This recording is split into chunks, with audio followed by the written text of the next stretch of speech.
Hello everyone, welcome to Fish. Financial strategy consultants.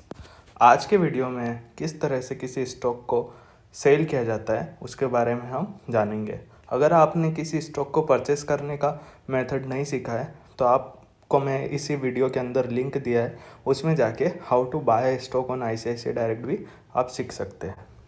तो सबसे पहले हम जाएंगे ICICI डायरेक्ट की ऐप पे।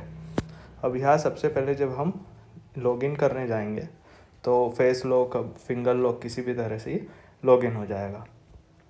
अब यहाँ पे हम ट्रेडिंग इक्विटी पे जाते हैं और इसके अंदर ये जो कैश सेल का ऑप्शन है इस पे जाके हम अपना जो भी एक्सचेंज है उस पर जहाँ हमें सेल करना है और हमारा जो ऑलरेडी स्टॉक हमारे पास है, जैसे मान लीजिए मेरे पास है यस बैंक, तो यस बैंक मेरे इसमें आ गया। अब वो अभी मार्केट में प्राइस इसका ये चल रहा है 15.95 NSE पे, 16 BSE पे। अब मान लीजिए मैंने 2 क्वांटिटीज़ बेच करने की सोचा इसमें। अब यहाँ 2 स्टॉक पे गए और ये मार्केट या लिमिट प्राइस हमने लगा दिया, ठीक है। और फिर हम सेल नाउ का बटन करेंगे। अगर लिमिट प्राइस लगाया तो मुझे प्राइस डिसाइड करनी है। मान लीजिए मैं इसको 18 पे बेच करना चाहता हूँ या 17 पे बेचना चाहता हूँ।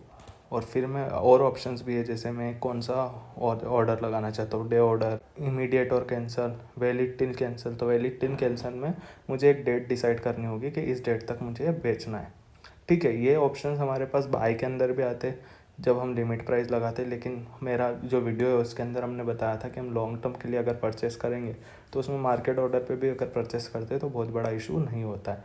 तो यहाँ पे ये चीज़ हमें देखनी कौन सा ऑर्डर लगाना है, क्वांटिटी कितनी डिस्क्लोज करनी है, क्योंकि आप ये भी ऑप्शन रख सकते हैं कि क्वांटिटी डिस्क्लोज ना करें। फिर स्टॉप लॉस ट्रिगर प्राइस, तो मतलब मैं यहाँ पे सेल करना चाहता हूँ इसको 17 पे। स्टॉप लॉस ट्रिगर प्राइस ये है कि मान लीजिए अगर ये मेरा 17 पे सेल नहीं हो रहा है तो मैं, जैसे प्राइस मान लीजिए अभी कितना चल रहा है 16, 17 पे सेल नहीं हो रहा है बट प्राइस गिरते गिरते 15 हो गया, तो 15 पे भी ये 15 से नीचे होने पर ये सेल हो जाए, इस तरह का हम स्टॉप लॉस ट्रिगर लगा सकते हैं।